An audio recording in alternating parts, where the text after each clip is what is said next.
Bueno, yo les voy a hablar de la experiencia que he tenido, de lo que hay, de lo que existe y por qué es importante esos aspectos organizacionales, ¿no? Mi vida profesional está muy ligada a los bancos de sangre porque, bueno, prácticamente yo desde que egresé del servicio de hematología del Hospital General de México me incorporé a trabajar pues como médico de base al Centro Médico Nacional, al Banco Central de Sangre, el Centro Médico Nacional Siglo XXI. Pues en su momento eran coordinados, muchos de ustedes ya no los conocen, el doctor Héctor Rodríguez Mollado era el director y en su momento pues casi fungía como su directora o se considera una de las mejores inmunomatólogas de Latinoamérica, la química conocida como Lisita Quintana.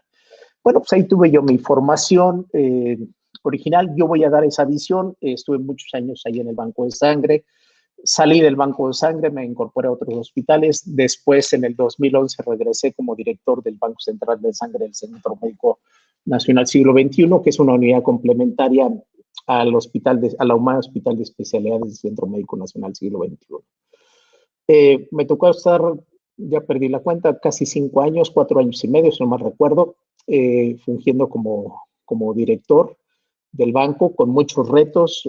Una cosa es cuando uno está de una parte operativa y otra cuando ya está la parte de coordinación. Yo voy a hablar de esa parte de la organización, las dificultades que tuvimos. Fue un reto. Al final, yo cuando salí del banco pudimos, porque es todo un equipo para lograrlo, a través de un sistema de gestión de calidad, certificar el Banco Central de Sangre del Centro Médico Nacional Siglo XXI. Entonces, bueno, la importancia de esto, las primeras son imágenes. O sea, ¿qué es lo que hace el aspecto organizacional? Bueno, pues podemos tener excelentes bancos y seguramente ustedes o algunos habrán tenido y si no ya tendrán la oportunidad de visitar varios bancos de sangre. Yo he tenido la fortuna, en verdad, gracias al lugar donde me ubiqué, de conocer varios bancos de sangre en el mundo, no particularmente en San Diego, pero bueno, en el mundo. Entonces uno se va percatando de cómo trabajan diferentes sistemas y al final sí son muy bonitas, hay instalaciones muy bonitas. Me tocó conocer un banco de sangre en Viena, uno en Estrasburgo, el Hemocentro de Sao Paulo, por ejemplo. Sí, instalaciones muy bonitas, envidiables. No conocí el banco de sangre, por supuesto, de Colombia, que me hubiera gustado conocer, que era uno de los más modernos. Pero al final me di cuenta, platicando con los responsables, que lo que realmente hace funcionar un banco de sangre es el personal. O sea, claro, el ambiente es importante, las paredes, pero es muy importante un sistema por el cual se esté trabajando, un aspecto organizacional es importante. Ahora, ¿por qué surgieron los bancos de sangre? Bueno, pues porque tienen una meta muy específica, ¿no? Tener hemocomponentes que garanticen la bioseguridad y la efectividad para lo cual están diseñados. Y eso es lo que vamos a estar hablando, ¿no? Claro, la normativa, pues a lo mejor al principio no había tanta normativa, cada vez se hace más robusta la normativa, pues simplemente yo creo que la idea es que se actúa pegado a las mejores prácticas, ¿no? Se actúa de la mejor manera. Y que se eviten vicios. A veces la gente empezamos, porque bueno, lo digo como todos los trabajadores, pues empezamos a hacer las rutas a veces las más prácticas, no necesariamente las mejores. Entonces, a veces se van perdiendo las buenas prácticas. Entonces, eso hace que se diluyan y se pierda parte de la esencia de un banco de sangre, que es la bioseguridad. Entonces, un banco de sangre tiene que garantizar muchos aspectos, ¿no?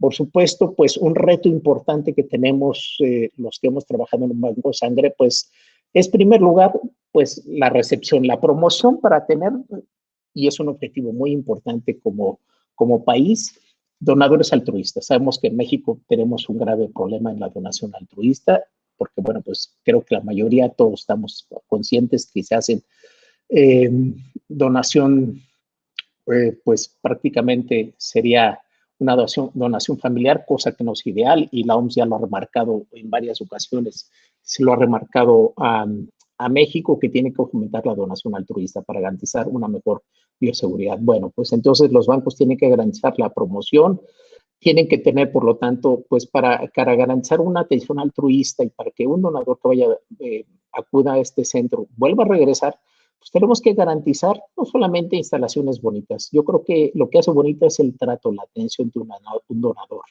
El donador se siente satisfecho por dos razones, porque un donador recibe una atención ágil y expedita en la medida de lo posible, claro, y sobre todo reciba una atención con calidad, cordial y siempre se sienta bien atendido. Entonces, es una labor importante. Y otra tarea también muy importante, dado que un donador, pues, una premisa fundamental, consideramos que es una persona sana. Eh, por supuesto que el donador se tiene que ir prácticamente como llegó, ¿no? En un buen estado de salud. Entonces, esto hace que, pues, y para lograr esto, pues se necesitan toda una serie, cumplir con toda una serie de normativas para garantizar este aspecto. Y por otro lado, por supuesto, si este donador, que es lo que vamos a ver el día de hoy, cumple con todas las expectativas, con toda la normativa y si así lo considera el médico pertinente la donación, pues ocurrirá esto. Pero entonces en ese momento el banco de sangre se va a custodiar, se vuelve en el custodio de un tejido, el tejido hematopoyético en estado líquido. Entonces, esto es muy importante porque, bueno, pues aquí entramos en una legislación importante. Ya es un tejido que nos está dejando un donador y, por lo tanto, tenemos que darle ese uso, ya sea destino final o en su momento que este producto sea fraccionado en diferentes componentes y termine siendo transfundido. Así que para todo esto, pues tenemos que tener una estructura organizacional, ¿no? O sea, que cada quien tiene que saber cuál es su función. Entonces, evidentemente, desde quien funge como director, gerente, jefe, subjefe, pues tiene que tener muy claro cuál es el objetivo y cumplir con toda la normativa vigente para el banco de sangre como país, efectivamente, o incluso para cada región. Y esto pues tiene que estar basado en una parte documental que debe de existir siempre.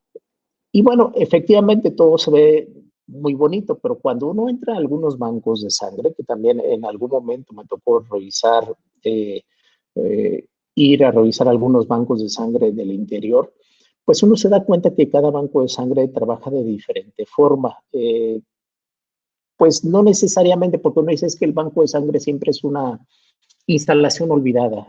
Cuando se construyen hospitales, y eso creo que lo hemos vivido todos, y por ejemplo en el caso del Banco Central de Sangre Centro Médico Nacional siglo XXI, pues siempre se les olvidaba construir cuando después del terremoto, después del sismo del 85, se construyeron las nuevas instalaciones del Centro Médico Siglo XXI, pero se les olvidó construir un banco de sangre. Entonces, al final se fueron haciendo adaptaciones y adecuaciones, siempre se olvida. Pero bueno, si siempre es bajo la premisa y la dirección de qué es lo que se requiere, esto puede hacer funcionar mejor. Entonces, siempre tiene que estar basado en tratar de beneficiar la calidad de los hemocomponentes con base a bioseguridad y la efectividad de este. La próxima, por favor. Pero para lograr esto que estamos viendo, pues uno puede ver que todos estos procesos pues están desarrollándose. Pero para eso tiene que haber una parte documental, ¿no? Porque vemos que a veces entre un turno y otro existe una gran diferencia en la atención de estos donadores. Entonces, ¿qué es lo que se pretende en un banco de sangre? El banco de sangre, finalmente el objetivo de un banco de sangre pueden ser muchos, pero centrémonos fundamentalmente, bueno, porque un banco de sangre puede ser tan amplio, dependiendo de los objetivos que pretenda, la misión y visión que pueda tener un banco de sangre. Pero bueno, uno de los objetivos básicos y fundamentales es lo que estamos viendo, que llegue un hemocomponente a ser transfundido de una manera segura, por supuesto, y que sea efectivo, que es lo que al finalmente todo el mundo deseamos, ¿no? Con todos los controles necesarios. Mientras tanto, hasta que el banco de sangre libera ese componente al servicio de transfusión y el servicio de transfusión directamente puede hacer que al servicio clínico o al departamento que lo solicite pues tiene que garantizar que ese componente sea seguro y tiene que hacerse una serie de controles, en la manera que le llamamos un control pre, trans incluso y post-transfusional. Aquí la labor del médico es muy importante. En realidad el médico es al final el que prácticamente abre la llave. Me refiero no de manera literal porque me queda claro que es la enfermera, pero bueno, es el que autoriza que finalmente se abra la llave para la infusión. En algunos países, prácticamente el médico es el que tiene la autorización para abrir prácticamente la llave para infundir el hemocomponente. La enfermera puede estar ahí, pero es el médico el que hace esto. Bueno, en México lo que ocurre es que siempre el médico tiene que tener una nota y estar en vigilancia continua. Y sabemos que esto, y tenemos que ser honestos, y esto es lo que tenemos que ir cambiando, no ocurre. ¿Qué pasa en la parte médica? Y aquí lo veo porque en este módulo existe un número importante de médicos, patólogos, médicos cirujanos, por ahí viene el listado. Hay colegas, hay médicos hematólogos. ¿Y qué es lo que hacemos habitualmente? Solicitamos un hemocomponente, lo indicamos y prácticamente nos olvidamos y le dejamos prácticamente toda la labor a enfermería que infunda el hemocomponente. A veces no, o muchas de las veces no existe ese seguimiento de este hemocomponente. Entonces, la mano del banco de sangre tiene que abarcar hasta allá. O sea, uno dice, no, ya el banco de sangre no, porque para eso existe parte de lo que se va a ver es el proceso de la hemovigilancia, ¿no? ¿Qué pasa después incluso de la transfusión de ese hemocomponente? ¿Cómo les va? No sabemos cómo les va en México, porque prácticamente se infunde o se transfunde el componente y lo que sucede es que pues si hay una reacción adversa, muchas veces ni se informa. Simplemente tuvo reacción, se suspendió el componente o cuando no, simplemente se le da antihistamínico, se le da esteroide y básicamente, ¿no? Y a veces ni viene registrado en la nota médica. Creo que este es un grave error que tenemos, pero esto lo tenemos que cambiar. La idea de reportar algún efecto adverso es muy importante porque eso es parte de tener un mejor control de calidad y saber qué es lo que está sucediendo.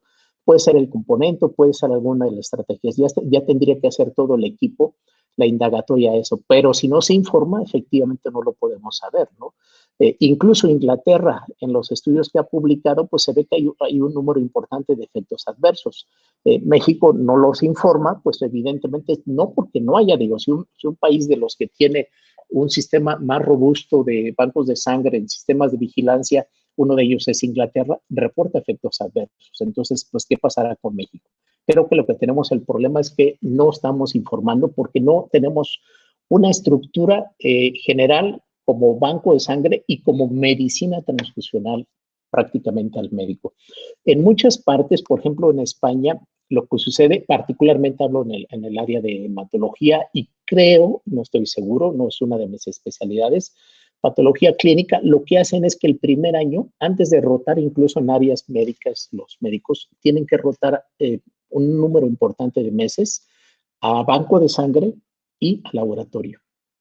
Esto los hace conscientes de la trascendencia que tiene la transfusión de un hemocomponente. Por eso ustedes ven que el sistema que tienen en España es muy diferente a México. ¿Por qué? Porque creo que la labor que hace el equipo de laboratorio, el que está haciendo todo el procesamiento de sangre y el médico, está muy de la mano, no está divorciado, no está separado. Y este es un aspecto muy importante que quiero enfatizar. Lo que ha sucedido en México, creo que no le hemos dado la importancia a la medicina transfusional en general. Incluso lo hablo en áreas muy importantes, álgidas, como es la hematología y patología clínica, que evidentemente me ha tocado estar muy ligado con colegas que son patólogos clínicos por el área de laboratorio y por el área de banco sangre. Creo que desdeñamos mucho esa parte y creo que somos nosotros, desde el punto de vista médico, lo hago una acotación, los que debemos es fomentar que estas prácticas de medicina transfusional se garanticen a través de un sistema de organización en general que involucre pues, la trazabilidad de todos los hemocomponentes y la vigilancia para llevar a un buen término a esto. Porque, bueno, todos sabemos que al final lo que se pretende es que si yo le estoy transfundiendo, indicando a un paciente que tiene una leucemia, 2 concentrados eritrocitarios, ¿no? O le estoy indicando transfusión de plaquetas, bueno, pues yo lo que quiero es efectivamente que esos componentes que le llegan sean bioseguros y además sean efectivos, que es uno de los objetivos. Entonces, Esto es muy importante, esto es a manera de introducción. Bueno, pues, ¿qué es lo que pretende un banco y toda la legislación? Dice, ¿por qué hay tanta documentación? Alguien me preguntaba, ¿y por qué? Pues porque al final es así, porque a lo mejor al principio surgió con la mejor idea, seguramente surgió con la idea de tener componentes seguros, pero bueno, pues evidentemente surge una idea y luego se va desvirtuando. Entonces, la idea es garantizar que todos los procesos se hagan de una manera homogénea, se cumplan con ciertas normas, porque es muy fácil, pues que llega un donador en nombre en lugar de otro, que llega esto, los donadores pagados, que es fue un problema importante que existió. Entonces, eso permitió ir garantizando la mejor calidad. Distamos mucho de tener un sistema robusto, en la mayor parte, hablo como país, sí, pero creo que esto está en nuestras manos irlo cambiando. La idea es que idealmente, digo, tenemos un exceso de bancos de sangre en el país, aproximadamente son 500, me puedo equivocar en las cifras, hablo entre públicos y privados, es enorme la cantidad de bancos. Lo que se tiene que hacer, yo no digo desaparecer, pero sería ideal que todos trabajáramos con excelentes estándares de calidad. Los estándares ya existen, lo que hay que hacer a lo mejor, como existen guías de práctica clínica en el mundo, bueno, pues adecuarlas a nuestro país, adecuo las guías que las europeas, las americanas, ¿no? O algunas otras guías que se publiquen en otras partes, las de Japón, las de Australia, entonces las puedo ir adecuando. La manera es que al final trabajemos de la mejor forma, con las mejores prácticas. Esto es lo que tiene que garantizar un banco de sangre.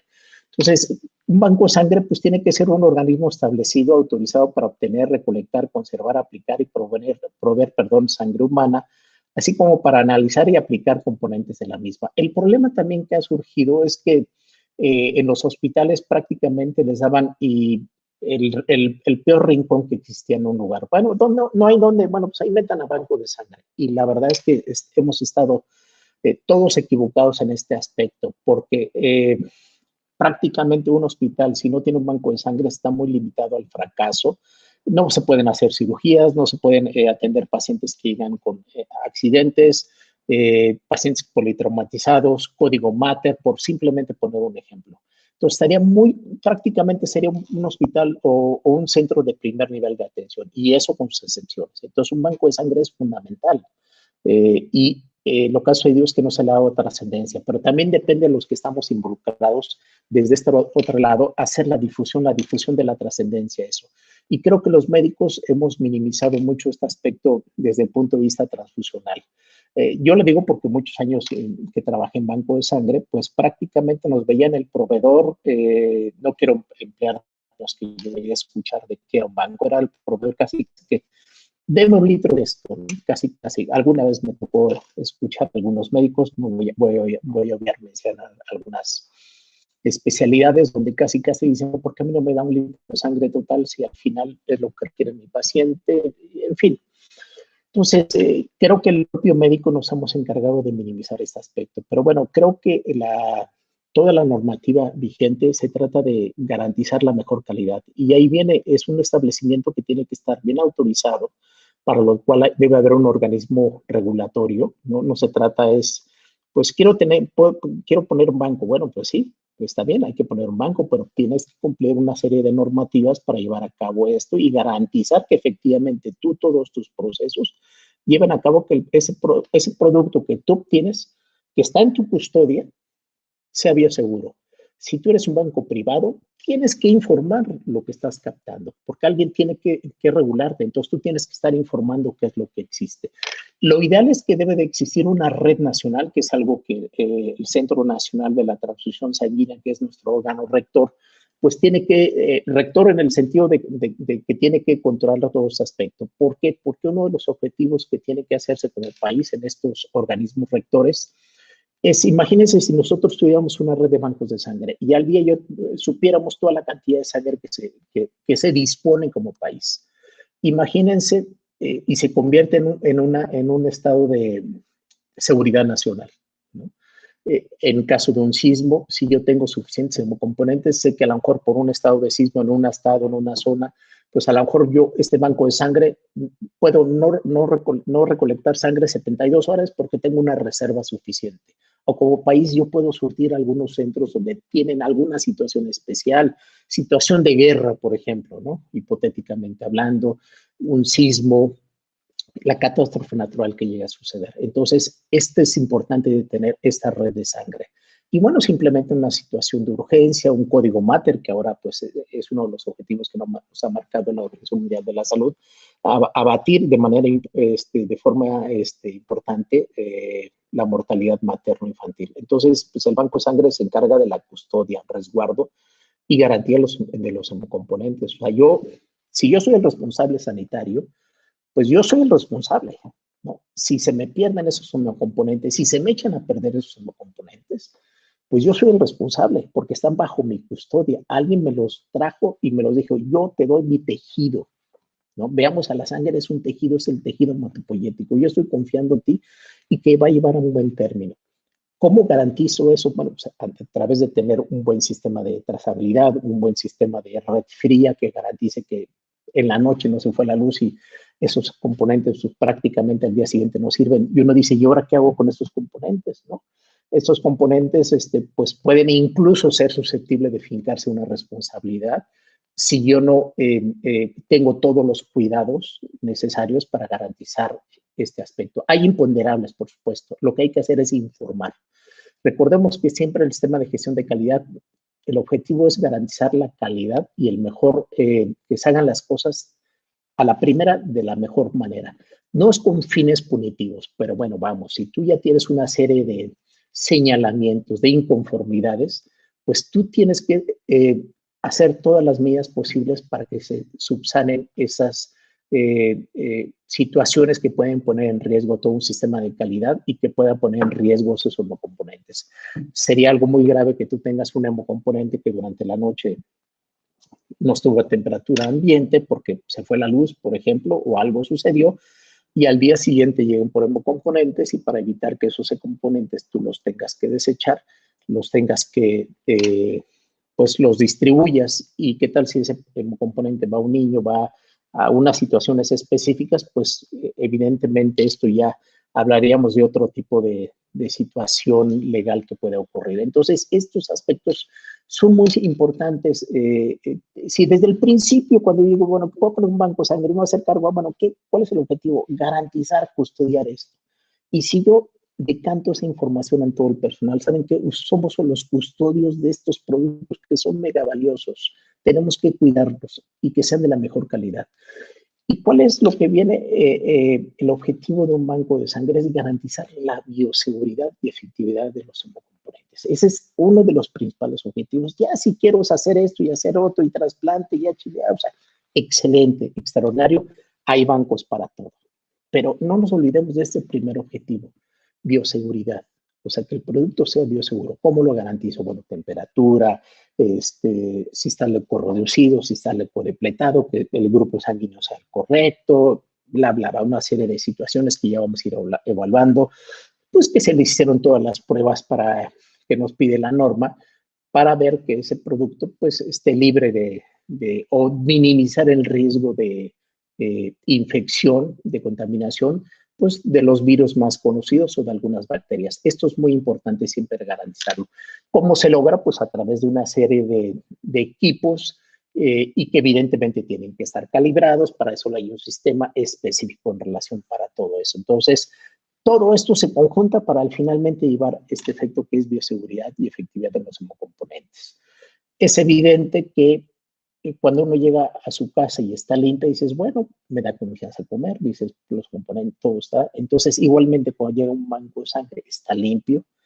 Digo, hasta en ese simple hecho de la limpieza, la pulcritud, cómo se mantiene el personal, si usa cubrebocas, si usa guantes, que eso es un problema importantísimo a veces el manejo del personal que se niegan a esos cuidados básicos.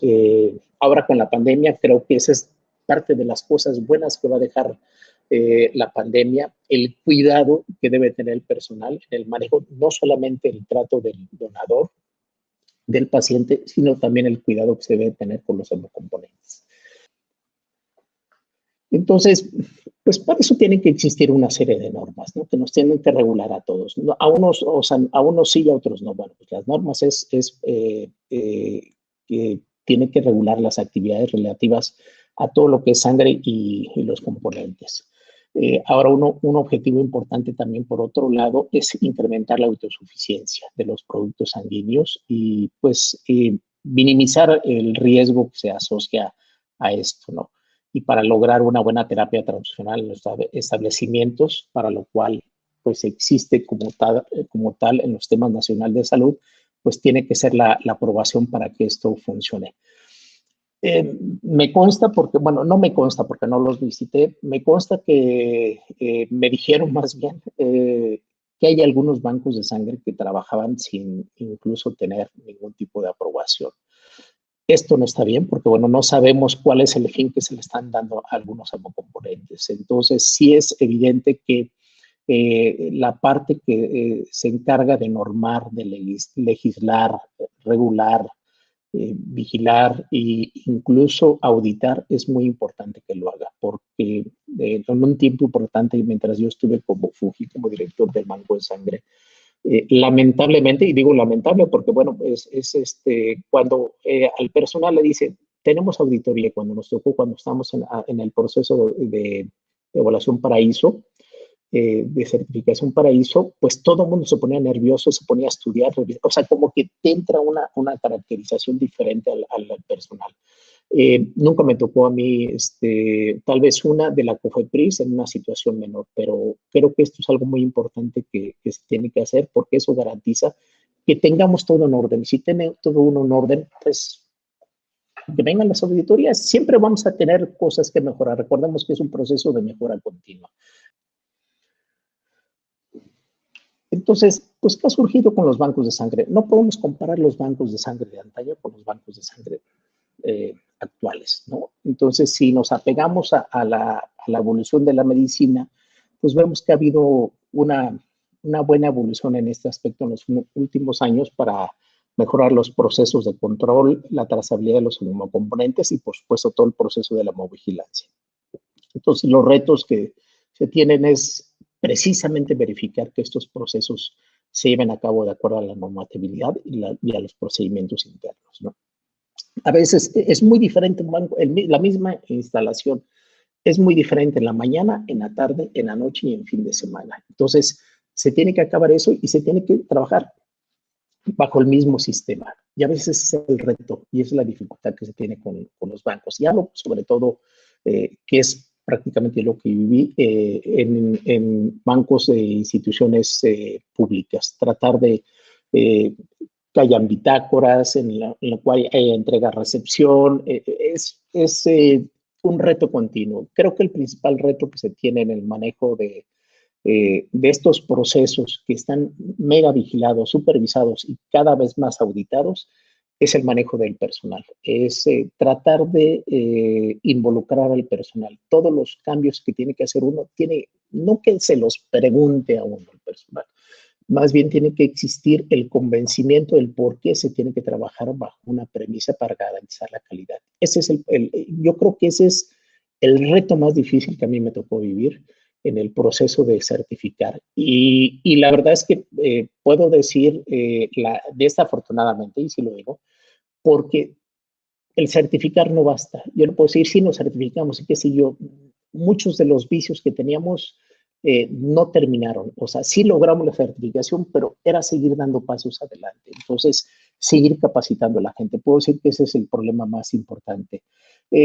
Se habla de un líder, sí, por supuesto, en la estructura tiene que haber un líder, pero realmente yo hablaría de que tiene que haber más de un líder. Tiene que haber un grupo de personas que se puede llamar grupo de gobierno, coordinadores o como se le quiera llamar, que todos estén involucrados en el mismo proceso. Si el director o el gerente no le interesa la calidad, olvídense, muy difícil va a funcionar. Entonces, en primer lugar, la persona que sea el encargado de, desde un pequeño hasta un gran banco de sangre, debe de ser ese líder involucrado. Y ese líder involucra a un jefe de un proceso, a un jefe de laboratorio, a un jefe de área clínica, va a depender de la estructura que tenga ese banco de sangre, ¿no? Y acordes a los estándares nacionales e internacionales. Si el jefe, entre más lee, más conoce, decanta esa información, va a ayudar mucho para que el personal pues esté siempre activo pensando, bueno, de acuerdo a los estándares nacionales, estándares internacionales. A veces uno sorprendía que pues había personal que se conocía prácticamente en las últimas, lo que había salido en el último manual técnico en el ABDB. Y eso daba mucho gusto, por otro lado, y era un reto porque pues dices, si mi personal ya sabe eso, pues yo me tengo que estar actualizando.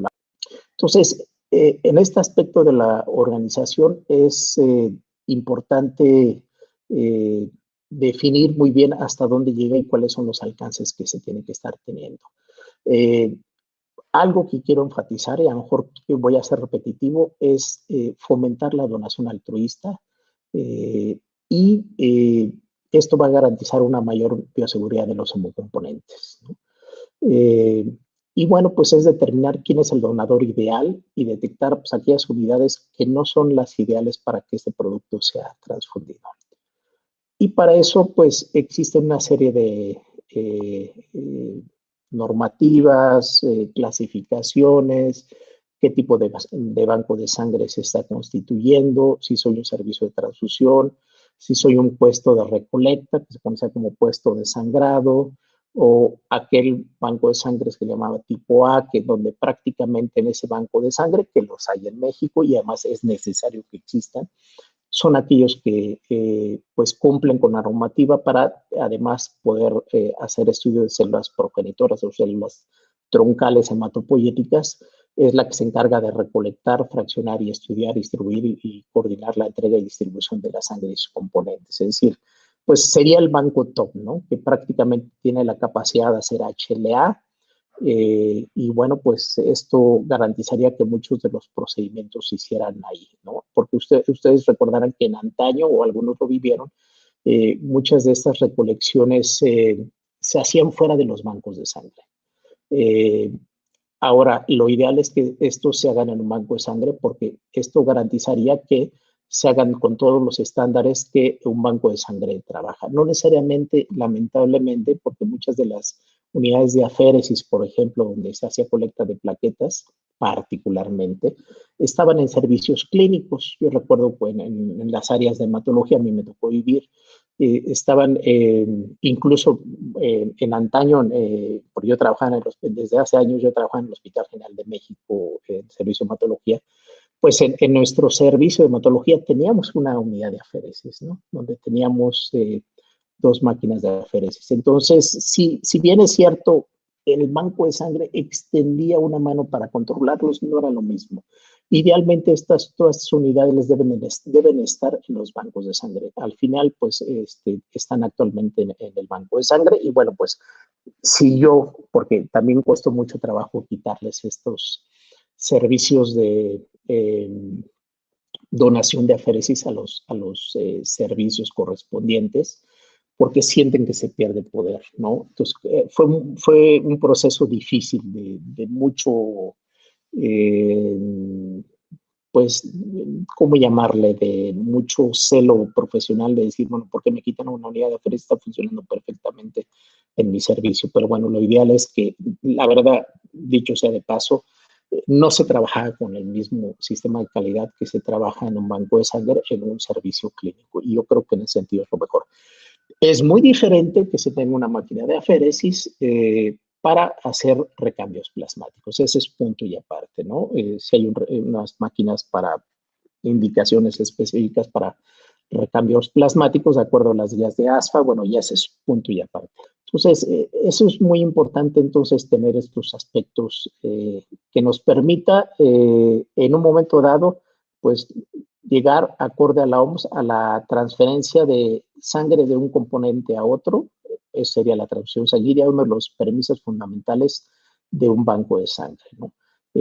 Procurar el suministro de sangre segura y garantizada que se utilice como corresponde. Ese es otro dato muy importante que también tenemos que hacer, el uso discrecional de la sangre. A veces en antaño sucedía que alguien requeriría sangre o solicitaba sangre y a veces se sustraía componentes de un banco a otro sin tener un registro. y esto es una cosa que no debe de ocurrir. Para eso deben existir acuerdos entre los bancos de sangre, y porque eso garantiza que de alguna u otra forma la trazabilidad de las unidades. Saber qué pasaría, por ejemplo, si resulta que después ese componente se filtró, se fue. Anécdotas hay muchas, y resulta que este producto era reactivo o positivo, digamos, para algún virus. Y cuando uno hace la trazabilidad, dices, no encuentro el componente, ¿dónde se fue? Y hay que encontrar, bueno, se fraccionó en plaquetas, se fraccionó en concentrado eritrocitario, y en su momento se fraccionó en plasma.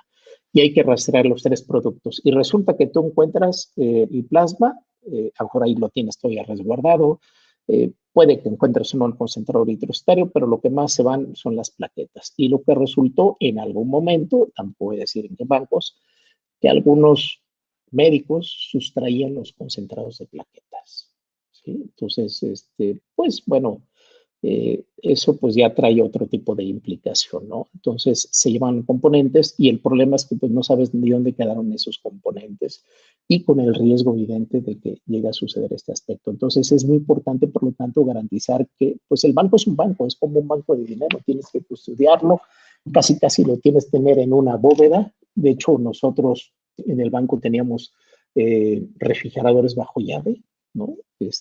Claro, todo el mundo tiene llave, vigilancia tenía llave cuando se requería por urgencia. Teníamos un refrigerador de reserva. En algún momento recuerdo que llegamos a tener hasta 1,400 concentrados eritrocitarios de reserva. Y bueno, claro, aquí el reto siempre estar tratando de sacar el componente más antiguo y estar siempre dejando el más reciente.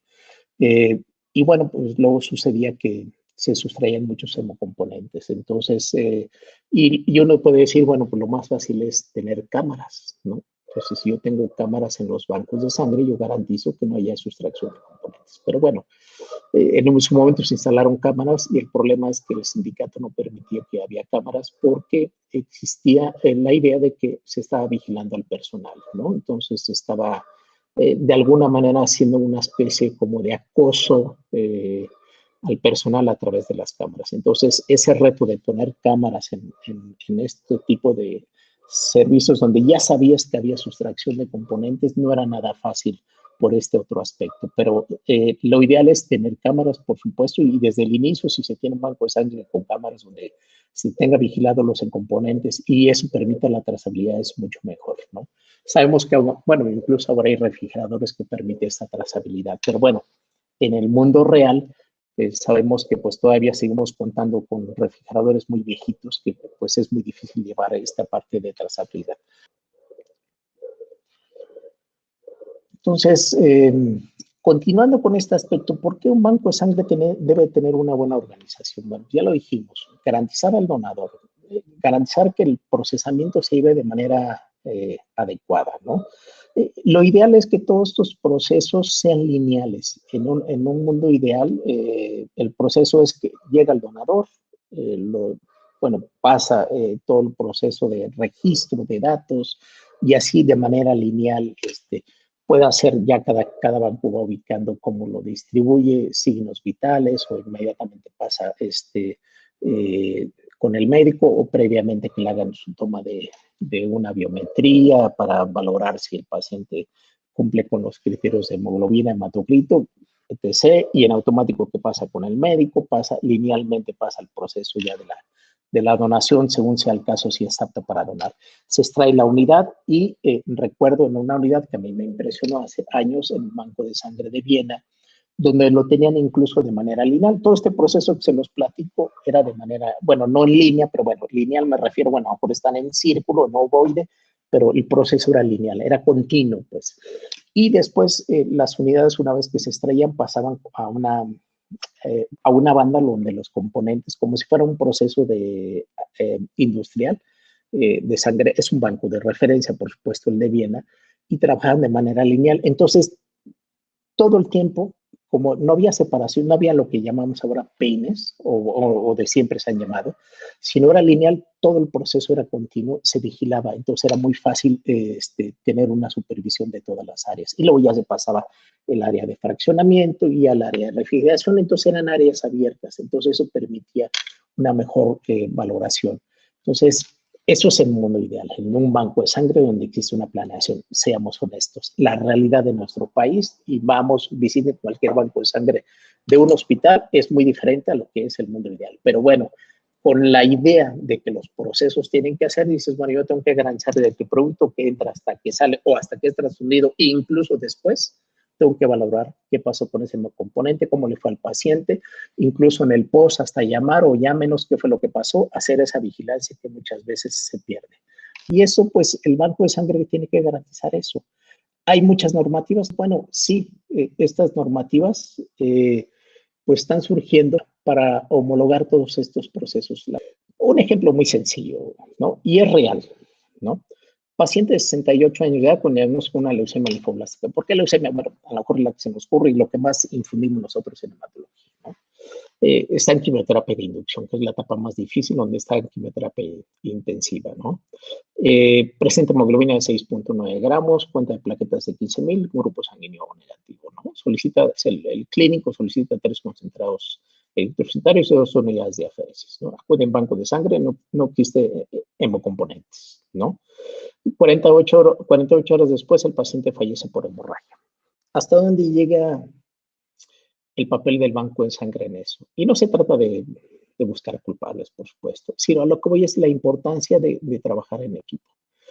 Por ejemplo, incluso yo lo diría como médico, bueno, 3 concentrados, un paciente que tiene 7 gramos, está en terapia de inducción, ok, estoy de acuerdo, lo valoro clínicamente. 3 concentrados interstarios, bueno, de principio se me parece excesivo. 2 unidades de aféresis para concentrados de plaquetas de 15,000, si no está sangrando, también es excesivo.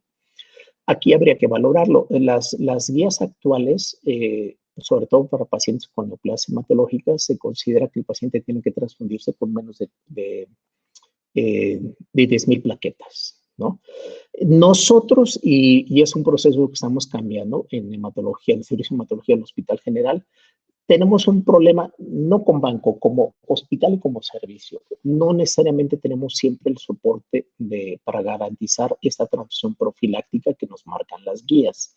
Hemos dejado no 10,000 plaquetas, lo hemos dejado en 20,000, porque a veces no tenemos componentes seguros para transfundir día a día, pero reconozco, y es algo, que las guías nos dicen menos de 10,000. Entonces, si tenía 15,000 y no había componentes, bueno, aquí no hay, porque bueno, las guías me dicen que menos de 10,000, salvo que el paciente está sangrando. Y es algo que aquí en la nota no le estoy diciendo yo al banco de sangre, que el paciente cuál es el estado clínico que tiene. Entonces, ¿cuál es el papel de banco de sangre en el éxito del tratamiento? Bueno, pues aquí es muy importante el trabajar en equipo. Si yo requiero un hemocomponente, que nos pasa frecuentemente, pues tener siempre una línea abierta con banco de sangre. Tengo un paciente que está sangrando, tengo un paciente así, tengo un paciente así. Requiero, por favor, el apoyo de estos hemocomponentes.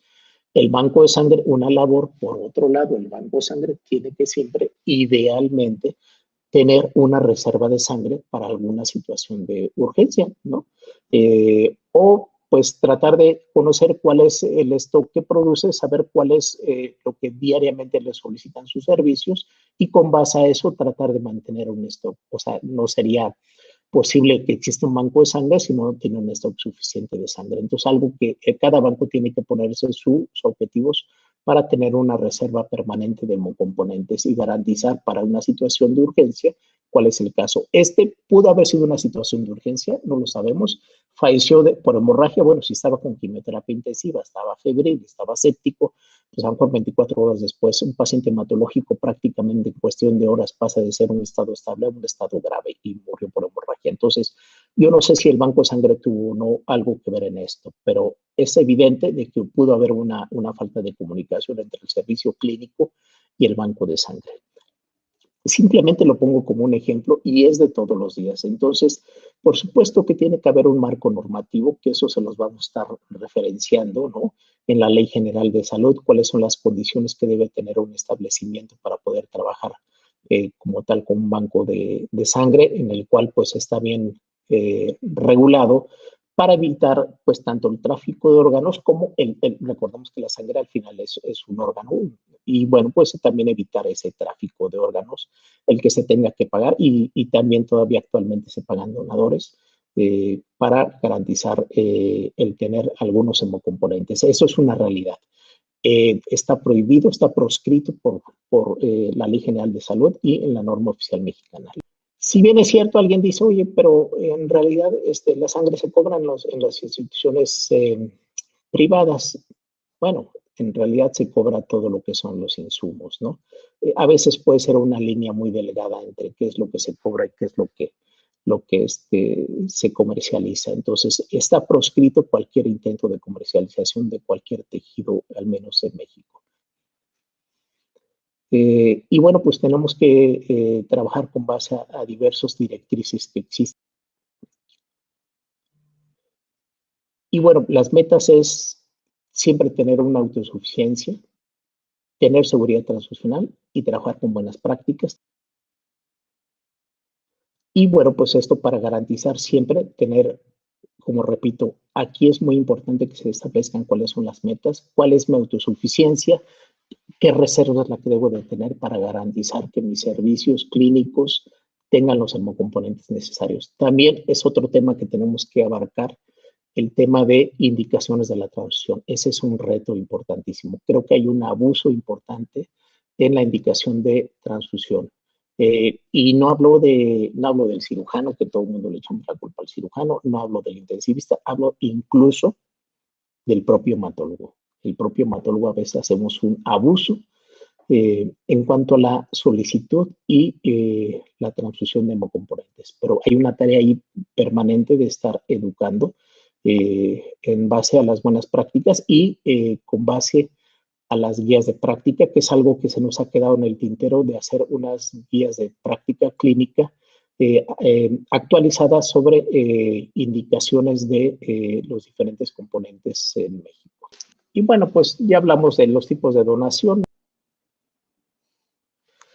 Y bueno, pues la parte de legislación es muy importante que se reconozca quien está a cargo de un banco de sangre, quien quiere poner un banco de sangre.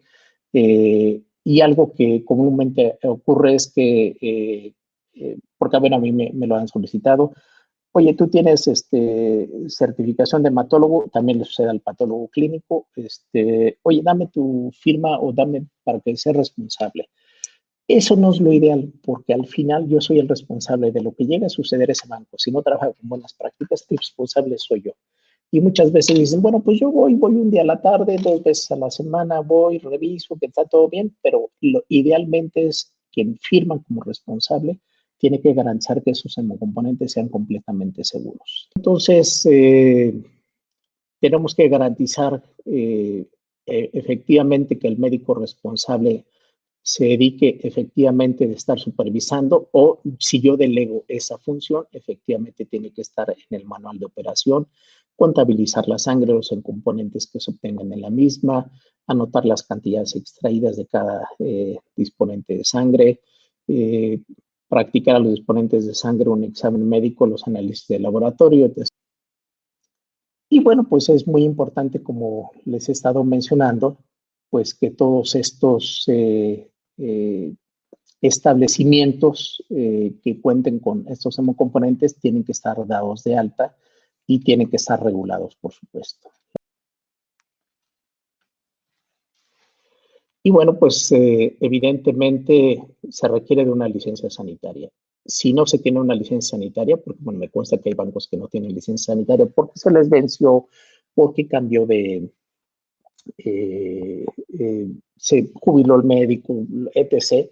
Bueno, pues tiene que gestionarse y tramitarse una licencia sanitaria para ver. Es un problema, por ejemplo, a mí me tocó en algún momento en el IMSS, había muchos bancos de sangre, prácticamente un 30% de bancos de sangre, no tenían licencia sanitaria, estábamos fuera de la ley de la norma. En un momento con el responsable de la COFEPRIS, tuvimos un acuerdo donde se iba a permitir regularizar todos estos aspectos para permitir que se cumpliera cuando menos esta premisa, que todos los bancos no eran clandestinos, simplemente no se habían hecho las gestiones pertinentes. Entonces sí es muy importante cuando menos tener esta licencia sanitaria. Y bueno, esta licencia, cuando menos hay un responsable y ese responsable es el que responde de que todos los procesos se lleven a cabo conforme a la normativa vigente. La próxima. Y bueno, pues la próxima todos son la parte de normativa, que es muy importante que esté revisando cada uno de los responsables, de las funciones que tiene, de la custodia. Entonces, es muy importante que tiene que haber un líder y un grupo de responsables. Ustedes ya pueden poner cada grupo de responsables, los pueden subdividir y si quieren tener 10 jefes, aunque sean las 10 personas, sean las únicas que hayan. Pues no importa, si eso empodera a cada persona. Tú eres el responsable del refrigerador número 7. Bueno, tú te encargas de ser el jefe. No, temperatura, control, hemocomponentes, ok, tú eres el jefe, tú puedes poner todos los cargos, pero tiene que estar en el documento, esa persona tiene tal cargo y se hace cargo de todo esto. Es muy importante que haya un responsable de un sistema de gestión de calidad que dependa directamente del líder responsable del banco de sangre para garantizar esto. A veces me queda claro que por personal, una persona funge dos funciones. No es lo ideal, pero sé que sucede, ¿no? No es malo, porque no se puede ser juez y parte. Idealmente debería ser alguien que sea totalmente independiente y que nos esté haciendo ver en qué estamos trabajando mal y cuál es una mejora continua. Recordemos siempre que todo el proceso de calidad no es con fines punitivos. Entonces, bueno, pues el responsable tiene que tener a la norma al pie de la letra para cumplir con todos los objetivos del banco de sangre, lograr la autosuficiencia, la trazabilidad, los productos sean bioseguros, que se tengan todos los controles en todos los equipos, idealmente que se tengan donadores altruistas, ¿no? Que estemos apegados, pues idealmente a guías internacionales, cuando más los nacionales, y bueno, pues si se puede incluso saltar a tener una acreditación en un banco de sangre una vez que se logre la certificación o la acreditación, idealmente pues con alguna acreditación nacional o idealmente alguna internacional, como puede ser por CAP o por ABBB. Es muy importante mantener siempre una reserva de sangre para mantener autosuficiencia, seguridad, eficiencia y la disponibilidad y cobertura en todos los hospitales y tener el acceso universal a la sangre y sus componentes. Eso es lo ideal, pues. ¿Cómo lograr eso? Bueno, vamos a hacer una serie de estrategias para lograr toda esta cobertura. Y bueno, ya para terminar, pues tiene que haber todo un proceso de sistema de gestión de calidad, desde el ingreso hasta el egreso. ¿Qué es lo que sucede en el interior de mi banco de sangre? Pues todos los procesos, yo los puedo dividir, los puedo subdividir cada uno de estos procesos para garantizar las metas que yo me he trazado para que este componente llegue a un buen término y sea un componente bioseguro y efectivo. Es importante el personal. El personal es la pauta más importante que tenemos que tener en cuenta, ¿no? Idealmente es donador altruista porque eso garantizaría cuando menos quitar que el donador vaya obligado y por lo tanto que muchas veces este donador tenga que ocultar información, por no llamarla de otra forma, que puede ser información muy sensible. Entonces, hacer el tamizaje de la sangre. Y bueno, pues puesto la trazabilidad y el control de calidad en todos los procesos que se lleva, en todo el proceso del procesamiento. Y bueno, no olvidemos que el banco es el custodio de los hemocomponentes. Entonces, hasta que tenga ese destino, yo tengo que estar informando qué es lo que sucede. En muchos bancos se desechan muchos hemocomponentes. Siempre que se dé un destino final, hay que estar informando de manera continua. Bueno, ¿por qué? Por caducidad. Eso no sucede mucho, por ejemplo, en el caso del plasma, mientras no tengamos un sistema de aprovechamiento de plasma para poder tener hemoderivados, pues sabemos que muchos de los plasmas se desechan. Hay que informarlo en este aspecto, no hay que ocultarlo.